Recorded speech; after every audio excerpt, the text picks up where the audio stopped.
ಅಣ್ಣ ಈ ತಿಂಗಳು ಕೆಲಸ ಬಿಡ್ತೀನಿ. ಇಲ್ಲಿ ಕಂಪ್ನಿಲಿ 15,000 ಸಂಬಳಕ್ಕೆ 8 ಅವರ್ ಕೆಲಸ ಅಂತೆ. ಇಲ್ಲಿ 12 ಅವರ್ ಕೆಲಸ ಮಾಡ್ತೀನಿ, 15,000 ಸಂಬಳ. ಅದಕ್ಕೆ ತಿಂಗಳು ಬಿಡ್ತೀನಿ. ಅದೇನು ಲೆಕ್ಕಾಚಾರ ಆಗೋಣ? ಗಂಟೆ ಲೆಕ್ಕದಲ್ಲಿ ಕೆಲಸ ಮಾಡ್ತಾ ಇದೀಯ ನೀನು? ಅಲ್ಲ ಕಳ, 12 ಅವರ್ ಡ್ಯೂಟಿ ಅಂತೀಯಲ್ಲ.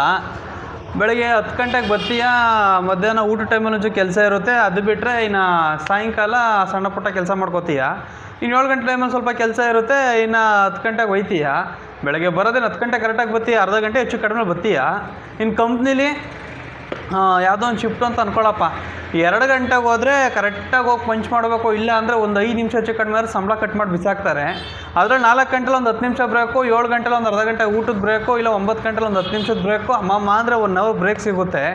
7 ಅವರ್ ಕೆಲಸ ಮಾಡಿದ್ರೆ 5 ನಿಮಿಷ ಕುಂತ್ಕೊಳ್ದಂಗೆ ಕೆಲಸ ಮಾಡಿಸ್ತಾರೆ. ನೀನು ಯೋಚನೆ ಹಿಂಗಿರ್ಬಾರ್ದಕ್ಕಲ್ಲ.